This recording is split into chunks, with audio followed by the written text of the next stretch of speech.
ओशो ने यदि सबसे ज़्यादा किसी चीज़ की बात की है, तो साक्षी होने की, विटनेसिंग की बात की। ओशो ऐसा भी कहते हैं, उसका ठीक विपरीत भी कहते हैं। दोनों को जोड़ करके ओशो बनते हैं, दोनों को हटा करके भी ओशो बनते हैं। वो जो विपरीत कह रहे हैं, वो उससे एक कांटे से दूसरा कांटा निकाले दे रहे हैं, जिसे अधिकांशतः संभोग कहते हैं। उसके प्रति भी कोई नकारात्मक ओशो की ओर से कोई टिप्पणी कभी नहीं आई। ओशो तो बोलते हैं कि अब ये जो सारा कुछ हम सौंदर्य जो देख रहे हैं, पृथ्वी का सूर्य के चारों ओर चक्कर लगाना, चांद का पृथ्वी के चारों ओर चक्कर लगाना, महासागरों का ऊपर उठना, लहरें उठना चांद की गति के साथ साथ, ये सब कुछ संभोग घटित हो रहा है। मोरों का नाचना, कोयल का बोलना, फूलों का खिलना, भंवरों का उड़ना, ये सब संभोग घटित हो रहा है। जो खुद को ओशो के प्रेमी कहते रहे हैं, ओशो के खुद को सन्यासी कहते रहे, इस प्रकार की भी आती हैं कि जी ओशो ने अध्यात्म को कैसे उथला कर दिया है। आपने जैसे बताया कि ओशो का मूल्यांकन करते हुए कि ओशो से ये गलती हो गई, ओशो ने ये सही किया। अब ये लोग जो ओशो का मूल्यांकन करते फिरते हैं, वो कहीं न कहीं उनके आप पोस्ट्स में पढ़ेंगे, कहीं न कहीं घुमा फिरा करके उनकी ये बात आ जाती है कि हमने अपना जीवन ओशो को दे दिया। तो अब ये जो छोटी-छोटी बुद्धियाँ, जो छोटे-छोटे अपने ज्ञान अर्जित कर लेते हैं, अब ये जो है, ये झोपड़ी जला करके अपनी चूड़ियाँ दिखाने के सामान की है। जो ये कि जब आप जता रहे हो कि आपने ओशो को समय दिया, आपने ये कर दिया, आपने वो कर दिया, आपने अपनी जवानी उसमें लगा दी। आप जता रहे हो, तो ओशो के साथ प्रीति तो कभी थी ही नहीं। ऐसे करोड़ों लोग हैं जो जी रहे हैं इसको, ओशो को। अपने-अपने तई, अपने-अपने हिसाब से वो नहीं जानते, आप जिनकी बातें करते हैं कि ऐसी ऑर्गेनाइज़ेशन होनी चाहिए और ऐसा होना चाहिए और वो होना चाहिए। ये आप सीधा-सा समझ लें कि ओशो के सारे बनाए हुए आश्रम और सारे कम्यून और सारे ये जो उन्होंने कि भई आप एक नए मनुष्य का एक वो बन रहे हैं। एक दो छोटी-छोटी सी घटनाएँ हैं। एक बार ओशो के कान में दर्द है। ईएनटी स्पेशलिस्ट डॉक्टर जो, उनको बुलाया जाता है और ओशो के कान में ये चेक करने के लिए कि कितनी कहाँ तक की प्रॉब्लम कहाँ तक की है। उनके कान में प्रोब डाल, तो वहाँ पर उन्होंने उनके कान में प्रोब डाला। वो प्रोब डालते चले जा रहे हैं, डालते चले जा रहे हैं। ओशो बैठे हुए हैं शांत। जो एक पॉइंट होता है कि उसके बाद में कहीं प्रोब से वो कान का पर्दा ही ना फट जाए। तो उन्होंने कहा कि आपको दर्द नहीं हुआ? ओशो ने कहा कि दर्द तो बहुत पहले शुरू हो गया था। उन्होंने कहा आपने बताया नहीं। उन्होंने कहा आपने पूछा ही नहीं कि बताना कि दर्द शुरू कब हो रहा है। ओशो बैठे हैं, तो बैठे हैं जब जैसे कि कुर्सी पर हिमालय पर्वत विराजमान, बिना हिले, बिना डुले, और ये हर समय का उनका पोस्चर। ये कोई ऐसा नहीं है कि वो जब वो स्टेज पर आते हैं, जब वो बोलते हैं वीडियो में, जब वो रुके हुए होते हैं, तो वो सच में रुके हुए होते हैं। वो मतलब वीडियो में हमें कई बार ऐसा लगता है कि शायद वीडियो पॉज़ तो नहीं हो गया, लेकिन फिर वो जब हाथ हिलाते हैं या उनकी पलक झपकेगी, तो पता चलता है नहीं, नहीं वीडियो चल रहा है।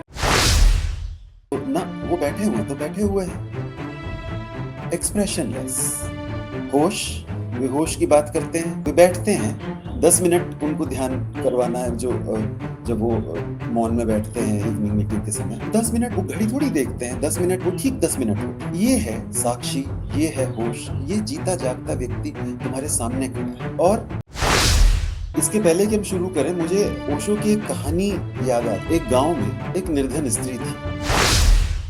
चैनल को ज्वाइन नहीं किया तो आप हमारे चैनल को ज्वाइन करके मेंबरशिप ले सकते हैं मात्र 59 रुपीज पर मंथ में। हमारे चैनल को सब्सक्राइब करें और बेल आइकन जरूर दबाएं।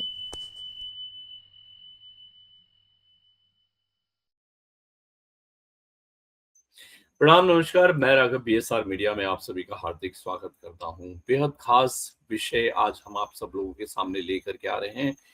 आज का जो हमारा ये खास पॉडकास्ट है, इस पर हम चर्चा करने वाले हैं ऐसे कई सारे सोशल मीडिया प्लेटफॉर्म पर। खास तौर पे जब से एआई आया है तो आप देख पा रहे होंगे बहुत अलग अलग तरह की अतरंगी सी पोस्ट नजर आती हैं। खास तौर पे ओशो का मूल्यांकन करके अपने स्वयं के स्वार्थ को सिद्ध करने की कोशिश की जा रही है, यानी कि अपने आप को और मूल्यांकन अपना और ज्यादा बढ़ाने की कोशिश की जा रही है। ऐसे में इस पर हम चर्चा करेंगे। हमारे साथ में हैं स्वामी संजय भारती जी। आइए सबसे पहले तो हम उनका स्वागत करते हैं। प्रणाम, नमस्कार स्वामी जी, बहुत बहुत स्वागत है। नमस्कार राघव जी, प्रणाम जी। तो आज का जो एक खास पॉडकास्ट है, इसमें हम चर्चा करने वाले हैं जो आजकल इतनी सारी अतरंगी सी, अजीब सी पोस्ट हमें दिखाई देती हैं, जहां पर ओशो का एक मूल्यांकन करते हुए अपनी छवि के ऊपर और उसको बेहतर बनाने की कोशिश की जा रही है, या फिर उसको इस्तेमाल किया जा रहा है ओशो का। जहां पर हम देखते हैं सोशल मीडिया के कई सारे ऐसे प्लेटफॉर्म्स के ऊपर चंद लोग, जिन्हें कहा जा सकता है कि लोग देखने के बाद में जो नहीं जानते हैं, जिन्होंने सही तरीके से ओशो को नहीं जाना या उनके करीब नहीं है, वो लोग इसे कुछ गलत भी समझ लेते हैं। और जो लोग जानते हैं, समझते हैं और उन्हें उन लोगों की सच्चाई भी पता है, अवगत है, वो लोग उन्हें जो है दुत्कारते भी हैं, उनके बारे में कई सारी बातें भी कहते हैं। लेकिन ऐसे में कितना सही है या कितना गलत है इस तरह से एआई का इस्तेमाल करते हुए, सोशल मीडिया का इस्तेमाल करते हुए ओशो को इस तरह से दिखाना? और मुझे लगता है कि सबकी भावनाएं यहाँ पर जो है इस तरह से हर्ट हो रही हैं। भावनाओं से हम घिरे हुए भगवान श्री रजनीश, ओशो के अनुयायी या उन्हें जो भी प्रेम करते हैं, उन्हें बिल्कुल भी अच्छा नहीं लगता। तो आज का पॉडकास्ट सिर्फ आपके लिए है, क्योंकि अगर आप ये जानना चाहते हैं कि क्या हो रहा है, क्या सही है, क्या गलत है, संजय भारती जी हमारे साथ में हैं। मैं चाहूंगा कि कहाँ से आप शुरुआत करना चाहेंगे, क्योंकि विषय देखने में बहुत छोटा है, लेकिन इसके पीछे लोगों की मंशाएं बहुत गलत हैं, बहुत बड़ी हैं। मैं जानना चाहूंगा स्वामी जी, कहाँ से शुरुआत करेंगे? जी राघव जी, इसमें जो भी आपने जैसे बताया कि ओशो का मूल्यांकन करते हुए कि ओशो से ये गलती हो गई, ओशो ने ये सही किया, ओशो की ये अवधारणा जोरबादी बुद्धा की ये कैसे गलत है, कैसे अभी मतलब इस प्रकार की भी आ रही हैं कि जो खुद को ओशो के एक तरह से कहना चाहिए प्रेमी कहते रहे हैं, ओशो के खुद को सन्यासी कहते रहे हैं, इस प्रकार की भी आती हैं कि जी ओशो ने अध्यात्म को कैसे उथला कर दिया है। ऐसी इस प्रकार की भी, मतलब इस प्रकार का ओशो का मूल्यांकन ये सोशल मीडिया पर, और ये ऐसे लोग जो कि स्वयं को बहुत बुद्धिवादी मानते हैं। अब यहाँ पर इसके पहले कि हम शुरू करें, मुझे ओशो की एक कहानी याद आती है। ओशो अक्सर एक कहानी कहते हैं कि एक गांव में एक निर्धन स्त्री थी। उस स्त्री को कहीं से ऐसा अवसर मिला कि वो 2 चूड़ियां खरीद पाई। कांच की होंगी, काठ की होंगी, काहे की भी, मतलब वो 2 चूड़ियां बामुश्किल वो जुटा पाई। उसको ऐसा अवसर मिला कि पहली बार जीवन में उसको 2 चूड़ियां उसको मिली। अब वो 2 चूड़ियां पहनकर घूमे पूरे गांव में, कोई देखे ही नहीं उसको कि भाई ये और वो कहे क्या है, मैंने और क्या भाई कोई क्यों देखेगा, सबने अपनी अपनी चूड़ियां पहनी हुई, चूड़ी कोई नई चीज है नहीं। लोगों ने दर्जन दर्जन चूड़ियां पहनी हुई है, लोगों ने, किसी ने 2 दर्जन चूड़ियां पहनी हुई, किसी ने सोने की चूड़ियां पहनी हुई है, किसी ने चांदी की चूड़ियां पहनी। ये बेचारी 2 कांच की चूड़ियां लेकर के आ गई और उन्हें बार बार बजाए भी, खटखटाए भी, लेकिन कोई देखे ही नहीं उसकी तरफ। अब कितनी बार उसने भाई हाथ ऊपर भी करे, कोई उसका ध्यान ही ना जाए किसी का उसकी चूड़ियों की तरफ, कि कोई कहे कि वाह तुमने तो बहुत सुंदर चूड़ियां पहनी हुई हैं। तो उसने एक दिन क्या किया, उसकी छोटी सी जो झोपड़ी थी उसको उसने आग लगा दी, और आग लगा करके बाहर खड़ी हो गई और हाथ से बता रही, झोपड़ी की तरफ इशारा करके कि देखो मेरी झोपड़ी जल गई, देखो मेरी झोपड़ी जल गई। उसका ये था कि किसी तरह से उसकी चूड़ियों पर नजर पड़ जाए। यानी कि चूड़ियां देख ले कोई, उसके लिए घर में भी आग लगा दी गई। घर में चूड़ियां उसने अपने दिखाने के लिए अपना पूरा घर जला दिया। घर में बेचारी का जो भी रहा सा, जो भी घर था, एक छोटी सी झोपड़ी थी घास फूस की, और उसमें कुछ खास क्या रहा होगा जो तो वो ऐसे इशारा कर रही कि देखो देखो मेरी झोपड़ी जल गई, देखो देखो मेरी झोपड़ी जल गई। किसी ने कहा अरे भाई कमला, तूने चूड़ियां कब खरीदी? कहती भैया ये तुम पहले देख लेते तो झोपड़ी तो न जलानी पड़ती है। तो अब ये जो छोटी छोटी बुद्धियां, जो छोटे छोटे अपने ज्ञान अर्जित कर लेते हैं, अब उसे ये जो है ये झोपड़ी जला करके अपनी चूड़ियां दिखाने के समान ही है। जो ये अपने छोटे छोटे ज्ञान है, छोटे छोटे वो कोठरियां अपने ज्ञान की, उसे उसे दिखा रहे कि देखो देखो मेरे पास इतना है, देखो देखो मेरे पास इतना, मैं ऐसे कि ओशो का मूल्यांकन कर सकता हूं। नहीं कि ओशो का मूल्यांकन कोई नहीं कर सकता, ओशो तो इसके लिए स्वतंत्र छोड़ते हैं। लेकिन आप कहाँ की बात कहाँ का, ये ऐसे कहीं की बात कहीं का रोड़ा अटका करके, ऐसा जी ये तो जोरबा और ये बुद्धा और उसमें ये ओशो ने पहले जोरबा रख दिया और वो बुद्धा रख दिया। मतलब जो बातें ओशो खुद हजारों हजार घंटे में एक्सप्लेन कर चुके हैं, आप उनको लंबा लंबा लिख करके क्या है, चंद हर्फ सीख लिए, चंद शब्द सीख लिए। उन शब्दों के पीछे ना तो कोई अनुभव है, और ओशो के साथ भी ओशो के साथ क्या है कि एक केवल एक भ्रम है कि ओशो के साथ एक प्रीति है, लगाव तक भी नहीं है। वो किसी ना किसी कारणवश, अब यही लोग जो ओशो का मूल्यांकन करते फिरते हैं, वो कहीं ना कहीं उनके, आप पोस्ट्स में पढ़ेंगे, कहीं ना कहीं घुमा फिरा करके उनकी ये बात आ जाती है कि हमने अपना जीवन ओशो को दे दिया, हमने अपना जो जवानी पूरी उसमें लगा दी, हमने ओशो की बात मान ली और हम जीवन में असफल हो गए, सब लुटा दिया, हम कुछ धन नहीं इकट्ठा कर पाए, हम ये नहीं कर, हम तो ओशो के पीछे चलते। अब मतलब ये सब ऐसी चीजें हैं कि जब आप जता रहे हो कि आपने ओशो को समय दिया, आपने ये कर दिया, आपने वो कर दिया, आपने अपनी जवानी उसमें लगा दी, आप जता रहे हो, तो ओशो के साथ प्रीति तो कभी थी ही नहीं। प्रीति तो कभी ये नहीं जताती है।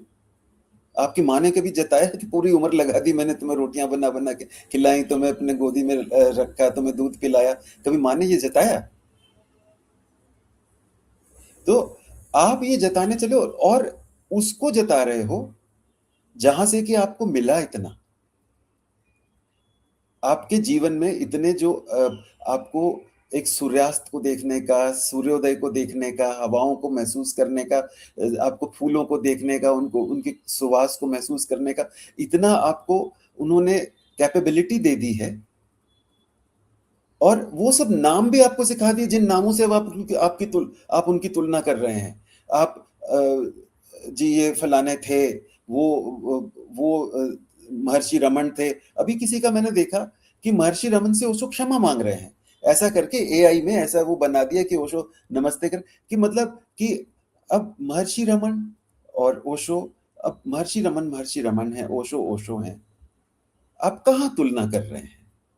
मैं नहीं कह रहा हूं कि दोनों में कौन छोटा कौन बड़ा, वो दोनों अद्वितीय हैं, कहाँ तुलना? बुद्ध से ओशो की तुलना कि बुद्ध ने तो ऐसा किया, ओशो ने ऐसा किया। अरे बुद्ध ने जो किया सो किया, ओशो ने अपने तरीके से किया। और उसमें ये, और उनको क्या होता है ओशो के काम को, कि सफलता असफलता उनको दिखाई देती है कि जैसे रजनीशपुरम बड़ा शहर बन गया था, वो यदि बड़ा बना रहता तो वो ओशो के उनको कार्य की सफलता दिखाई देती।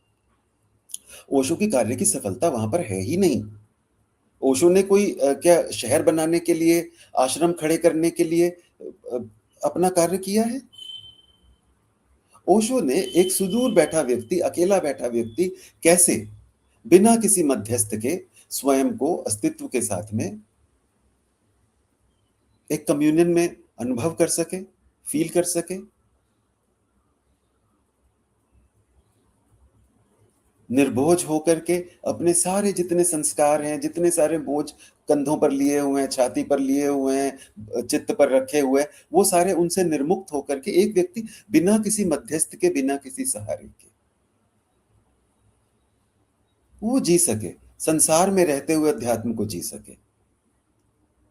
अब आपको चाहिए कि चारों तरफ ऐसा व्यवस्था हो और ये हो और वो हो और करोड़ों लोग एक धर्म के उसमें बंधे हुए हैं ना। ओशो ने उन चीजों का उपयोग किया। उनके कार्य की सफलता है एक अकेला व्यक्ति कहीं पर भी, उसका उसका कोई लेना देना ही नहीं है कि वो कितना विद्वान है, कितना विद्वत्तापूर्ण है, कितना क्या है।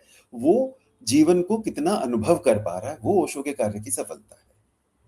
तो ये जो मूल्यांकन है ओशो के, और फिर इन्हीं में ये ओशो की कथनी और करनी के अंतर ये लोग बताते हैं कि ओशो बता ये रहे हैं, कर, और सामने आपको दिख नहीं रहा है कि ये व्यक्ति जीता हुआ, श्वास लेता हुआ पर्याय है उन उस सत्य का जो कि ये उद्घाटित कर रहा है। ये व्यक्ति ओशो के वचन और ओशो का जीवन ऐसे हमें लोग देखने को मिल जाएं अगर अगर तो धन्य है हमारा जीवन कि जिसका कहना और जिसका होना एक ही हो, उसमें अंतर ही नहीं है कहीं पर। यहां ये अंतर बतला रहे हैं कि ऐसा कहने को ये और करने को वो। अरे कहने को और करने को उसमें मतलब ऐसा कभी देखा ना सुना। ये तो चमत्कार जैसी चीज है कि कहना और जो उनसे जो हो रहा है वो एक ही है। मैं छोटी छोटी से उदाहरण दूंगा कि जैसे ओशो कहते हैं, आप साक्षी हैं। साक्षी की बात, अब ये ओशो ने यदि सबसे ज्यादा किसी चीज की बात की है तो साक्षी होने की, विटनेसिंग की बात की है कि आप शरीर से भी अलग हैं, आप मन से भी अलग हैं, आप जो जान रहे हैं उससे भी अलग हैं।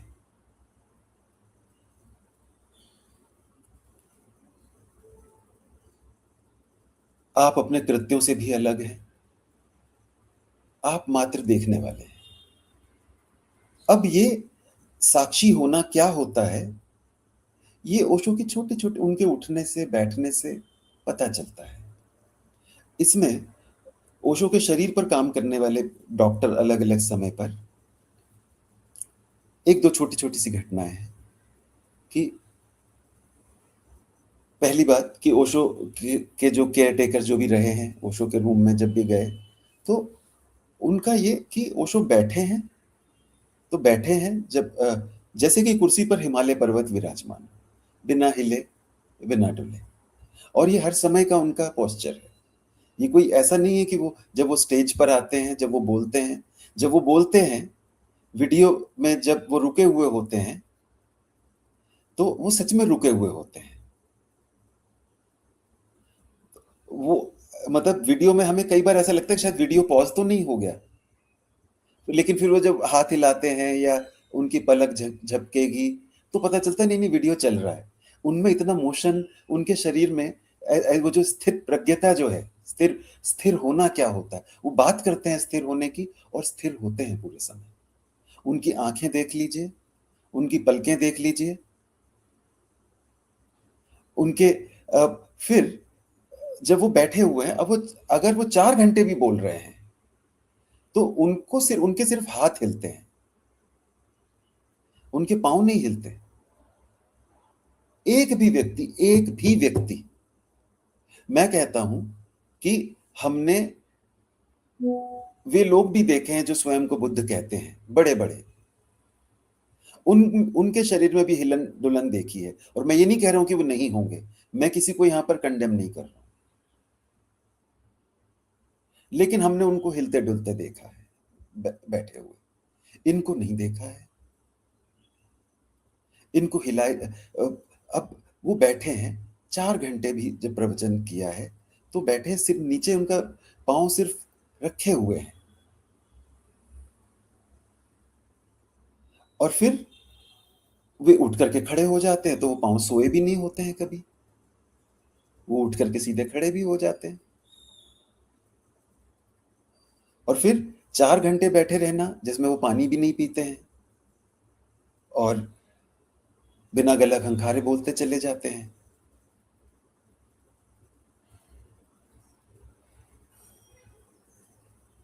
और और फिर ओशो डायबिटिक हैं तो डायबिटिक लोगों को अपना ब्लैडर भी साथ के साथ में बार-बार, और जबकि वो एसी उनके पाँव के नीचे एसी लगा हुआ है। तो ये तो उनका रोज़ का बैठना हो गया। अब ऐसी कुछ घटनाएँ कि एक बार ओशो के कान में दर्द है और ईएनटी स्पेशलिस्ट डॉक्टर जोग, उनको बुलाया जाता है। डॉक्टर जोग उनकी केयरटेकर, उनके डॉक्टर, उनके डेंटिस्ट, ये 2, 4, 6 लोगों के साथ में वो सब लोग मौजूद हैं और ओशो के कान में ये चेक करने के लिए कि कितनी, कहाँ तक की प्रॉब्लम कहाँ तक की है, उनके कान में प्रोब डालते हैं। ये कान के डॉक्टरों का एक स्टैंडर्ड प्रोसीजर है कि किस लेवल का पेन है। तो वहाँ पर उन्होंने उनके कान में प्रोब डाला, वो प्रोब डालते चले जा रहे हैं, डालते चले जा रहे हैं। ओशो बैठे हुए हैं, शांत। वो डेंजरस जो एक पॉइंट होता है कि उसके बाद में कहीं प्रोब से वो कान का पर्दा ही ना फट जाए। तो उन्होंने कहा कि आपको दर्द नहीं हुआ? तो ओशो ने कहा कि दर्द तो बहुत पहले शुरू हो गया था। तो उन्होंने कहा आपने बताया नहीं। उन्होंने कहा आपने पूछा ही नहीं कि बताना है कि दर्द शुरू कब हो रहा है। तो उन्होंने कहा वो पूछने की जरूरत नहीं होती, वो चेहरे से पता चल जाता है।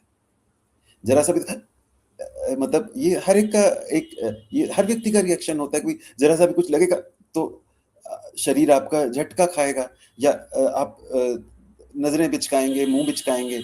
तो ना, वो बैठे हुए हैं तो बैठे हुए हैं, एक्सप्रेशनलेस। वो देख रहे हैं, वो शरीर को देख रहे हैं, वो डॉक्टर जोग को देख रहे हैं, उस प्रोब को कान के अंदर जाते हुए देख रहे हैं, वो उस दर्द को, उस कान में उस दर्द को उठता हुआ देख रहे हैं। लेकिन चूंकि उन्हें ये कहा नहीं गया कि आपको बताना है कि कब दर्द शुरू हो रहा है, तो उन्होंने नहीं बताया। ऐसे एक बार उनकी कमर में दर्द था तो उनको लिटा करके पाँव को ऊपर उठाया डॉक्टर ने कि अब कि भाई कब उनका दर्द शुरू हो जाएगा। तो वही वाली घटना फिर घटी कि उनका चेहरा एक्सप्रेशनलेस है। डॉक्टर ने कहा मैंने इतनी ऊंची आपकी टांगे उठा दी है, आपको अभी तक दर्द नहीं हुआ, इसका मतलब आपकी कमर तो ठीक है। तो उन्होंने कहा दर्द तो बहुत पहले शुरू हो गया था, लेकिन आपने चूंकि कहा नहीं कि मुझे बताना है तो मैंने नहीं बताया। वह इन डॉक्टर ने भी कहा कि ये तो पूछने की जरूरत ही नहीं होती है, चेहरे से पता चल जाता है, शरीर के रिएक्शन से पता चल जाता है। यहां पर साक्षित्व का उदाहरण है वे स्वयं। होश, वे होश की बात करते हैं।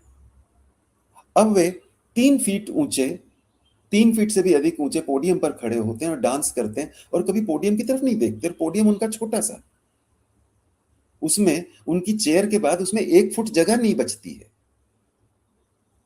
लेकिन वो 10,000 लोगों को देख रहे हैं, दूर दूर तक देख रहे हैं और डांस कर रहे हैं लोगों की आंखों में देख करके, नीचे नहीं देख रहे हैं। लेकिन उनका पांव कभी उससे बाहर तो नहीं जाता है, उस पोडियम के रेखा से बाहर नहीं निकलता उनका पांव कभी, और वो नीचे देखते नहीं है।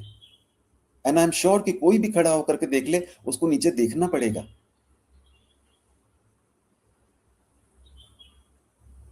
वे बैठते हैं, 10 मिनट उनको ध्यान करवाना है, जो जब वो मौन में बैठते हैं इवनिंग मीटिंग के समय, 10 मिनट वो घड़ी थोड़ी देखते हैं। 10 मिनट वो ठीक 10 मिनट होता है।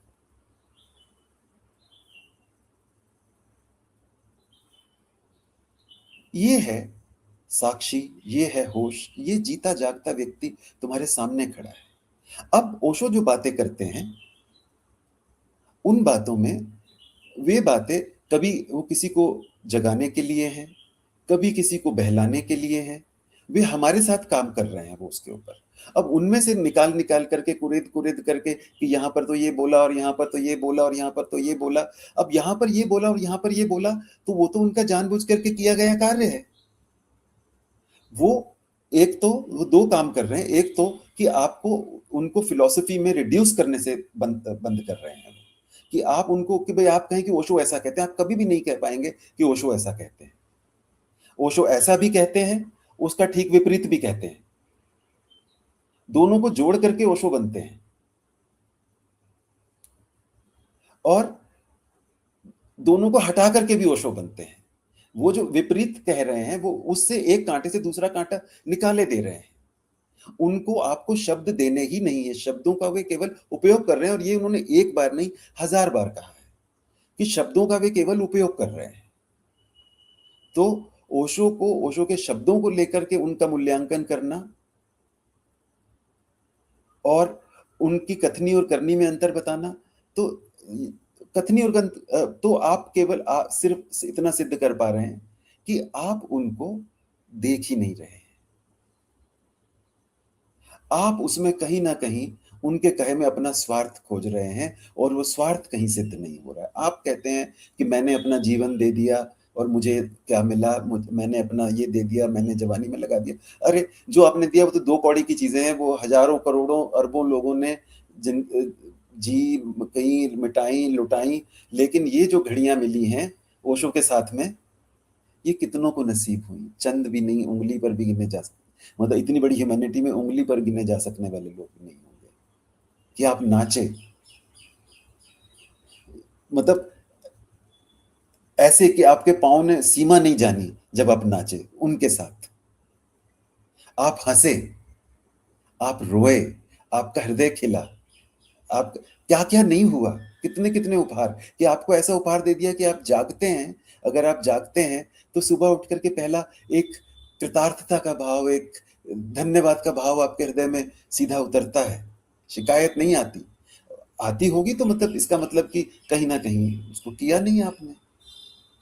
ऐसे करोड़ों लोग हैं जो जी रहे हैं इसको, ओशो को, अपने अपने तई, अपने अपने हिसाब से, अपने अपना अनुसार, अपने अपने स्पेस में। वो नहीं जानते आप जिनकी बातें करते हैं कि ऐसी ऑर्गेनाइजेशन होनी चाहिए और ऐसा होना चाहिए और वो होना चाहिए।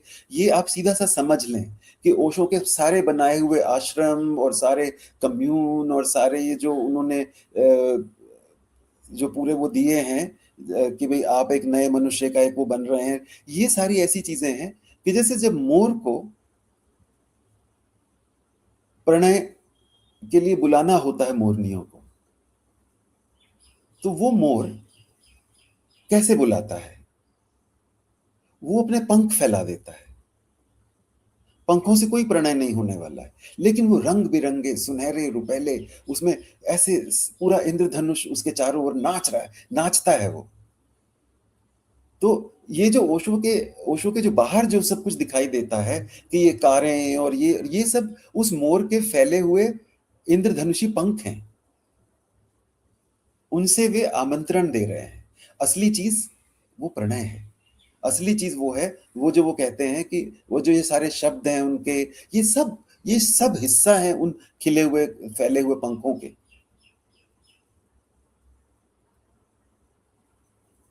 आप अब और जब वो पंखों के प्रति आप अपने आप को खोल दें, उनके शब्दों के प्रति आप अपने आप को खोल दें, कि शब्दों को ऐसे ना सुने कि उन शब्दों में क्या कहा जा रहा है, केवल उनको गीत की तरह से इस शब्दों में दोहरा लेना कि उनको गीत की तरह सुने, वो शब्दों में दोहराने में बात ही नहीं आएगी। ऐसा दोहरा करके कि आप कह भी दें, रिपीट कर दें कि हाँ उनको सुने तो गीत की तरह से सुने, और फिर भी आप उसमें मीन में एक शब्दों में निकालेंगे कि यहाँ पर ये अरविंद से छोटे पड़ गए, यहाँ ये रमन से छोटे पड़ गए, ये यहाँ ये फलाने से छोटे पड़ गए, यहाँ से ढिकाने से छोटे पड़ गए। अरे लानत है तुम्हें। ये उनके शब्द जब भुला दिए जाते हैं,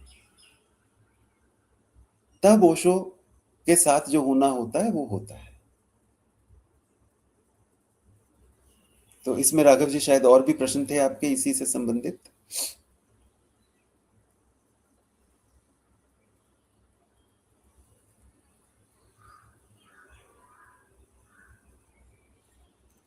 जी स्वामी जी, जी बहुत बहुत शुक्रिया कुछ चीज़ों को ऊपर पूरी तरह से रोशनी डालने को लेकर के। लेकिन मेरे जहन में एक बात आ रही है, और जो अक्सर हमसे ऐसे लोग जो कि शायद ओशो से कभी जुड़े नहीं हैं या उनको सही तरीके से सुना नहीं है या ठीक से सुना ही नहीं है। तो ऐसे लोग जो भगवान की बहुचर्चित किताब संभोग से समाधि की ओर, कुछ लोग इसे संभोग से समाधि तक पढ़ते हैं, कुछ लोगों का ये कहना है कि संभोग ही सबसे सही द्वार है समाधि तक जाने का। यानी कि अपने अपने हिसाब से, अपने मन के हिसाब से, अपनी जरूरतें के हिसाब से तोड़ मरोड़ लेते हैं इस किताब के नाम को, इस प्रवचन माला के नाम को, और ज्यादातर लोग संभोग में ही अटक करके रह जाते हैं। तो मैं आपसे सबसे पहले तो ये जानना चाहूंगा कि यहाँ पर संभोग की मायने ओशो ने क्या बताए, क्योंकि लोग जिस तरह से संभोग को देखते हैं, दरअसल में क्या संभोग वैसा ही है, यानी कि एक स्त्री और एक पुरुष का मिलन। तो मैं आज सबसे पहले आपसे वो संभोग शब्द जो है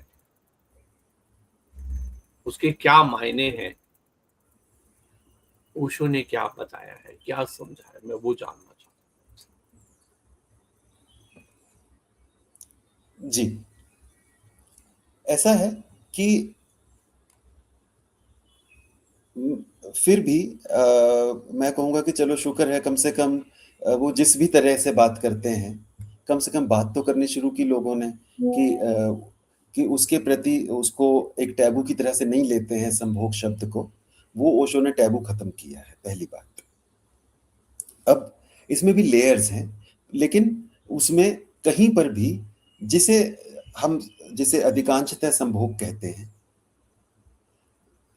उसके प्रति भी कोई नकारात्मक ओशो की ओर से कोई टिप्पणी कभी नहीं आई है। और बेसिकली तो उसको टैबू से मुक्त करना ओशो के योगदानों में से, बड़े योगदानों में से एक कहा जाएगा। लेकिन वहां से ओशो शुरुआत करते हैं। ओशो ये कहते हैं कि आप जहां पर हैं, अब उनकी पुस्तक का जैसे नाम है संभोग से समाधि की ओर, उसका सीधा सा मतलब उस इसमें तो सोचने की भी, इसमें कोई गधा भी होगा तो संभोग से समाधि तक तो कह ही नहीं रहे हैं। वो संभोग को, वो ऐसा नहीं कह रहे हैं कि संभोग कोई साधन है समाधि तक पहुंचने का। ऐसी और ऐसा नहीं कि वो नहीं भी हो सकता, क्योंकि ऐसी धाराएं हुई हैं, जैसे कि तंत्र की, शिव का जो तंत्र है, वो धाराएं हुई हैं जहां पर संभोग को भी समाधि तक पहुंचने का एक जरिया बनाया गया। लेकिन ओशो की पुस्तक जो है वो संभोग से समाधि तक उसका शीर्षक नहीं है, उसका शीर्षक है संभोग से समाधि की ओर। हम संभोग में हैं, संभोग हमारी अवस्था है, क्योंकि जैसे बुद्ध की भाषा में इस काया को, जो हमारा जो शरीर है, इस शरीर को ही बुद्ध की भाषा में संभोग काया कहा गया है, कि वह शरीर जो संभोग से पैदा होता है और फिर आगे संभोग करता है, ताकि ऐसे और कहीं कोई, ना तो कोई छोटी बात है ना कोई बड़ी बात है, सीधा साधा सा एक तथ्य है ये। लेकिन ओशो संभोग के अर्थ को बहुत व्यापक और बहुत विराट कर, संभोग से समाधि की ओर। अभी जो समाधि है वो क्या है, बेसिकली इसी प्रवचन माला में बार बार एक्सप्लेन करते हैं कि आपका जो अनुभव है अस्तित्व के साथ एक हो जाने का, कि आप अस्तित्व से अभिन्न हो गए, आप भिन्न नहीं रहे, वो समाधि है। और वो समाधि बेसिकली, अब ये इसको अगर हम ऐसा देखें कि ये संभोग के परिष्कृत होते हुए रंग हैं। जैसे यहाँ पर ये संभोग जब वो शरीर के लेवल पर है, फिर वो शरीर के लेवल पर भी इसमें कहीं पर कोई गाली नहीं है कि जो दो जननांगों का मिलना, कहीं कोई गाली नहीं, वो भी सुंदर है। लेकिन फिर चीजें और सुंदरतर होती चली जाती है, कि शरीर से जब हमारी जो इंद्रियां हैं वो केवल वो ठोस न रह गई, अब वो और जैसे वो अनुभव उन्होंने और अनुभव लेने शुरू किए। उन्होंने शीत को, ग्रीष्म को, जो आस-पास जो नरमाहट है, जो सुवास है, जो स्वाद हैं, उनमें परिष्कार होता चला जाए। अब जैसे हम खाना खाते हैं, गरीब आदमी देखिए, गरीब आदमी का खाना कैसे होता है? हमारे अब इसे कहने में ऐसा लग सकता है कि किसी ये रेसिस्ट होना है, लेकिन रेसिस्ट होने की बात नहीं है। जो गरीब समाज होते हैं, वो बहुत ज़्यादा मसालेदार, बहुत मिर्च वाला खाना खाते हैं, ताकि संवेदनाएँ अ, जो है वो क्षीण पड़ जाएँ। आपको संवेदनाएँ जितनी जागृत होती हैं, वे उतना अधिक अनुभव माँगती हैं। संवेदना क्षीण हो गई, आपने मिर्च दे करके अपने ज़बान की संवेदना को क्षीण कर दिया, अब आपकी ज़बान ज़्यादा माँगेगी नहीं। उसको तृप्ति हो गई, आपने जो अंतिम जो उसके साथ किया जा सकता था।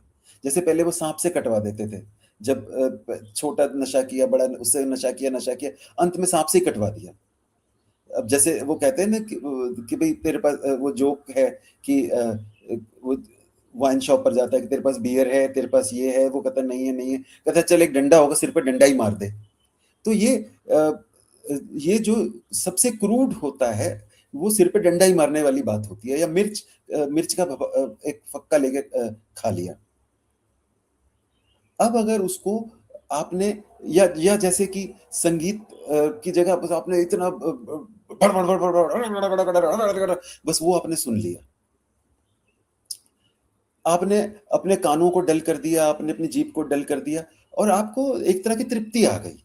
ऐसे ही जो हम जननांगों वाला जो सेक्स है, उसमें भी हम इतना भरी ले पाते हैं कि बस उसको क्रूड कर दिया है। अब जो संभोग है, जो वास्तविक जो संभोग है, उसमें उसमें फिर 2 शरीरों का होना अनिवार्य नहीं है।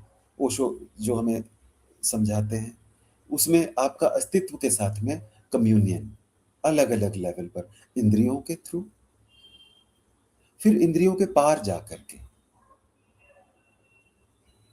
ओशो तो बोलते हैं कि अब ये जो सारा कुछ हम सौंदर्य जो देख रहे हैं, पृथ्वी का सूर्य के चारों ओर चक्कर लगाना, चाँद का पृथ्वी के चारों ओर चक्कर लगाना, महासागरों का ऊपर उठना, लहरें उठना, चाँद की गति के साथ-साथ, ये सब कुछ संभोग घटित हो रहा है। मोरों का नाचना, कोयल का बोलना, फूलों का खिलना, भंवरों का उड़ना, ये सब संभोग घटित हो रहा है। नदियों का सागर की ओर दौड़ना, ये सब संभोग घटित हो रहा है। फिर ओशो जब कहते हैं कि अस्तित्व के साथ में एकाकार हो जाना, ये सब संभोग है। ओशो कहते हैं कि समाधि तो ऐसा है कि जैसे संभोग में हमें ऑर्गेज़्म होता है, 1 सेकंड का ऑर्गेज़्म, वो भी लोगों को किसी को अक्सर तो होता ही नहीं है, वो सिर्फ़ रिलीज़ हो जाता है। ऑर्गेज़्म हुआ, वो 1 सेकंड का जो ऑर्गेज़्म होता है, ओशो कहते हैं कि समाधि का अनुभव वो है कि आपको 24 घंटे वो ऑर्गेज़्म चल रहा है। आप उस स्थिति में हैं। तो संभोग के मायने बदलते चले जाते हैं, लेकिन हाँ, ओशो के आस-पास ये बहुत चंद लोग हैं जो इस प्रकार का वो करते हैं कि आपने जिस प्रकार से बात किया कि भई संभोग को ही एक जो कि वो भी ठोस संभोग को एक वो यथार्थ अपना बना लेना कि वही जैसे कि ओशो के पास केवल यही है देने को। इसी को ही प्रसारित करना और उसी को ही, अब जैसे कैंप्स में भी जाना तो बस यही खोजना कि कैसे कि हमें बस इसी का हमारा, जबकि वो कैंप में आप पता नहीं क्या कर सकते थे। आप कितने निर्बोझ हो सकते थे। ये क्या है? ये तो आप भई अकेले में मास्टरबेट करके भी इतना रिलीज़ तो आप मास्टरबेट करके भी कर सकते हैं। तो वो उसके लिए आपको कैंप में जाने की ज़रूरत नहीं है। वो वहाँ पर जो ओशो के जो कैंप्स हो रहे हैं, लेकिन वो इसलिए है कि बेसिकली तो डायनामिक जैसी मेडिटेशंस में अपने आप को खाली करने के लिए और फिर ये सीखने के लिए कि हम जीवन की किसी भी परिस्थिति में कैसे शांत होकर के बैठ सकते हैं। कैसे हम कभी भी मौन को अपने भीतर एक कुंड, ऐसा मौन का जो कुंड हमारे भीतर मौजूद है, कभी भी हम उसमें कैसे गोता लगा सकते हैं, ये सीखना। ये है ओशो के मेडिटेशन कैंप्स का सार सूत्र, इतना कि कैसे हमारा जीवन नृत्यमय हो। एक एक परिस्थिति, कैसे कि भाई ऐसी परिस्थिति जो हमें तोड़ सकती थी, वहां पर भी हम नाच सकें, हम ये सीखने गए हैं। कि कैसे हमारे चारों ओर जो कोलाहल है, उसमें भी हम कैसे अडिग, स्थिर, निश्चल और मौन होकर के और शांत होकर के अपने भीतर अनुभव कर पाए, ये सीखने के लिए जाते हैं। और तो और, मतलब अब ओशो के वहां पर वही बटोरने जा रहे हैं। अब यहाँ तक, अब तो मतलब ये सुनने में आने लगा कि ओशो को उसमें घसीटने लगे हैं। तो तो वो केवल इस बात की मिसअंडरस्टैंडिंग है कि ओशो बात कर रहे हैं, ओशो ने गाली नहीं दी है जहां पर हम हैं, लेकिन वहां से वो ऊपर की ओर, ऊपर कह ले, दाएं कह ले, बाएं, ऊपर कहने से अगर गाली लगती हो नीचे को कि भाई ये गाली दी जा रही है, लेकिन वो क्या है कि इवन शारीरिक रूप से भी वो जो उस संभोग का अनुभव, वो तो शारीरिक रूप से भी नीचे ही है। ओशो ऊपर की बात कर रहे हैं, ऊपर। अब ऊपर का ऊपर, not as in higher than this, इससे इससे बेहतर, इससे ज्यादा सुंदरतर, इससे सूक्ष्मतर ऐसा अनुभव उपलब्ध हो सकता है। जी राघव जी।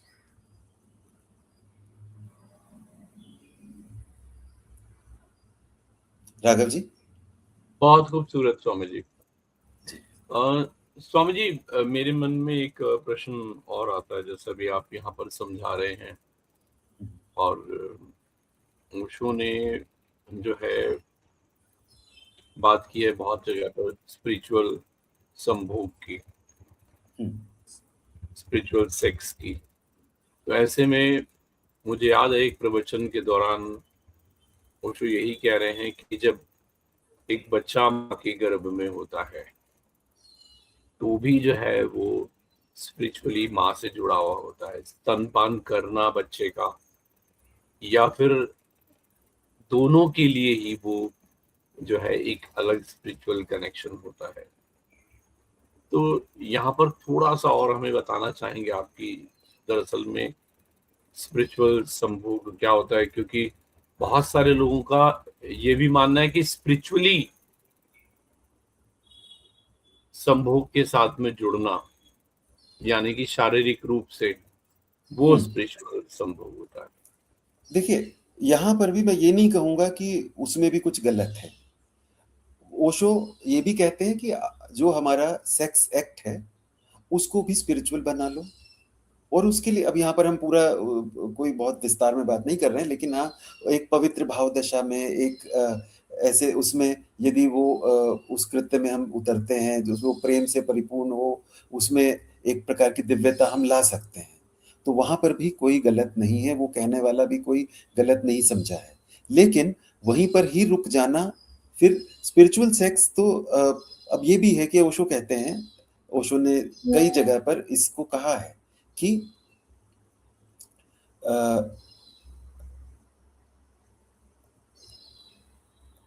कि जैसे जब वे बात कर रहे हैं, जब वे बोल रहे हैं, तो हम यदि उनकी वाणी को अपने पर झरने दे रहे हैं, अपने भीतर उतरने दे रहे हैं, तो ये एक प्रकार का संभोग हो रहा है, बिना स्वयं को बीच में लाए, बिना मन को बीच में लाए, केवल उस वाणी को हम उतरने दे रहे हैं, जैसे कि कोई झरना हमारे भीतर उतर रहा है, तो वो भी संभोग है। ओशो ने इसे ठीक इस टर्मिनोलॉजी में कहा है कि कि मेरे साथ अपना संभोग हो जाने दो, जब वे बोल रहे हैं तो मुझे जगह दो अपने भीतर उतरने की। या इसी को, अब ये तो ओशो को सुनना होगा, लेकिन ओशो कहते हैं कि जब तुम, क्योंकि हम उनसे प्रेम करते हैं, तो वो कहते हैं कि मुझसे तो तुम सीख सकते हो कि चांद के साथ कैसे होना है, सूरज के साथ कैसे होना है, हवाओं के साथ कैसे होना है।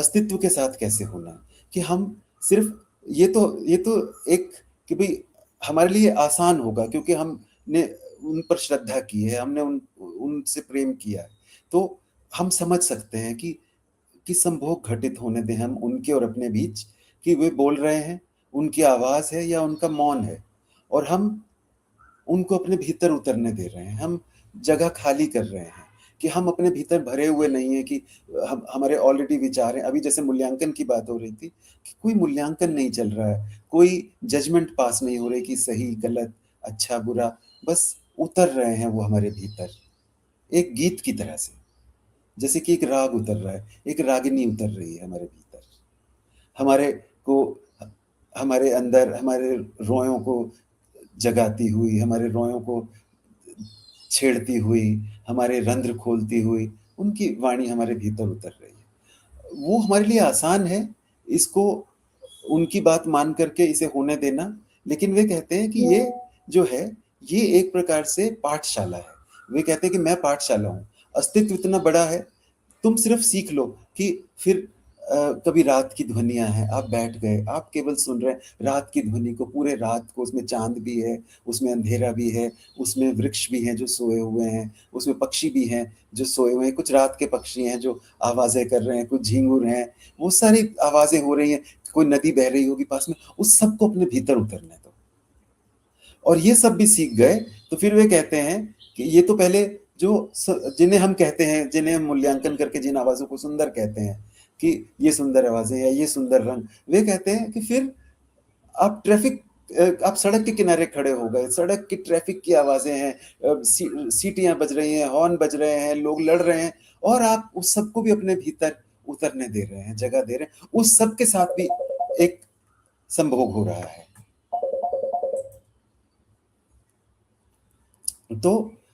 तो ये एक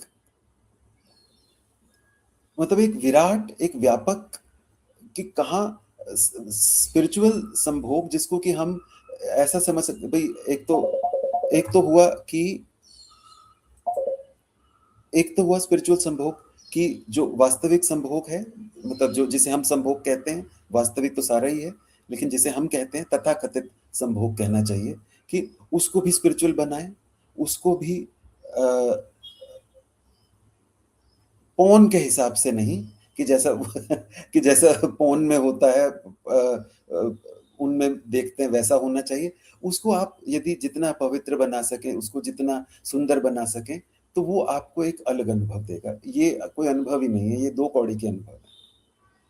फिर वो वहीं पर ही सीमित नहीं है, वो है कि हम ओशो से सीख लें और फिर हम आसपास की प्रकृति से संभोग करना सीखें, कि उसको अपने भीतर उतरने दें, उस सौंदर्य को, उस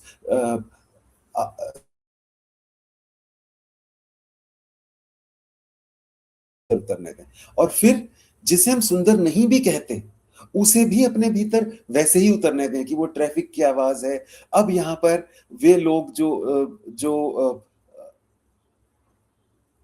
हम पर चिल्ला रहे हैं, अभी तो ट्रैफिक है, अब वे लोग जो हम पर चिल्ला रहे हैं, वे लोग, उनको भी हम अपने भीतर उतरने दें। तो यहाँ से अब ये कैसे हमें वहां पर उस साक्षित्व तक ले जाता है, उस स्थित प्रज्ञता तक ले जाता है, कि फिर हम केवल साक्षी होते हैं कि भीतर उतर रहा है, और सिर्फ उतर ही नहीं रहा है, वो हमारे भीतर उतर करके परिवर्तित हो रहा है अनंत सौंदर्य में, कुछ भी उतर रहा। ये है संभोग, क्योंकि संभोग से जन्म होता है ना, तो इस संभोग से सौंदर्य का जन्म हो रहा है, सत्य का जन्म हो रहा है, शिव का जन्म हो रहा है।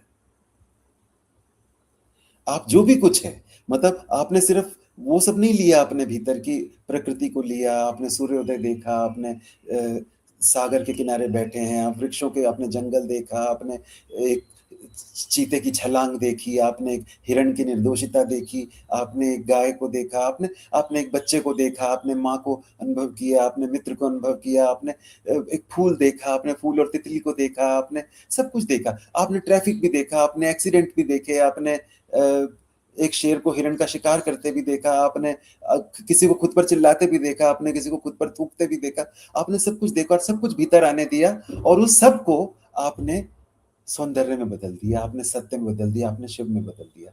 ये है आध्यात्मिक संभोग। बहुत खूबसूरत स्वामी जी, और मुझे लगता है कि बहुत ही सार्थक यहाँ पर आज चर्चा हुई है। और मुझे लगता है कि जो लोग एआई की मदद से आज जिस प्रकार से जो उनके प्रयास हैं, कोशिश कर रहे हैं, तो मुझे लगता है कि उन्हें संभल जाना चाहिए, उन्हें सावधान हो जाना चाहिए। वो स्वयं को देखें और देखें किस प्रकार से इन कृत्यों को वो कर रहे हैं। साथ-साथ में मैं उन लोगों से भी कहना चाहूँगा जो कि कह सकते हैं कि भगवान की दुनिया से अभी नए जुड़ रहे हैं, उनके लिए कम से कम लोगों को सोचना चाहिए कि किस प्रकार से असत्य को साथ में लेकर के चलते हुए लोगों को नहीं समझ में आता ना, जिन्होंने नहीं सुना है, पढ़ा है, अभी जाना है। तो उन लोगों से मैं सिर्फ इतना दरख्वास्त करना चाहूँगा, रिक्वेस्ट करना चाहूँगा कि वो पहले जानें उन उन तस्वीरों की, या जो भी इस तरह की चीज़ें नज़र आ रही हैं, उनकी सत्यता को जानने का प्रयास करें और उसके बाद में उनको जानने के बाद में या ना। बहुत-बहुत शुक्रिया स्वामी जी, आज हमारे साथ रहने को लेकर के। अगर हमारा चैनल अभी तक आपने जॉइन नहीं किया तो हमारा चैनल ज़रूर जॉइन करें। मात्र ₹59 पर मंथ में आप हमारा चैनल जॉइन कर सकते हैं। ऊपर दिख रहा क्यूआर कोड, यहाँ से स्कैन करके आप हमारे चैनल को डायरेक्ट जॉइन कर सकते हैं। अगले प्रोग्राम में हम फिर से मुलाकात करेंगे और किसी और नए विषय पर बातचीत करेंगे। यहाँ मैं स्वामी संजय भारती जी का धन्यवाद करना चाहता हूँ और यही कहूँगा कि भगवान किसी न किसी रूप में मार्गदर्शन के लिए हमें भेज दें।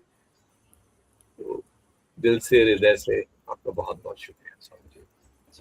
प्रणाम। प्रणाम राज, प्रणाम सबको। हमारे चैनल को सब्सक्राइब करें और बेल आइकन ज़रूर दबाएं।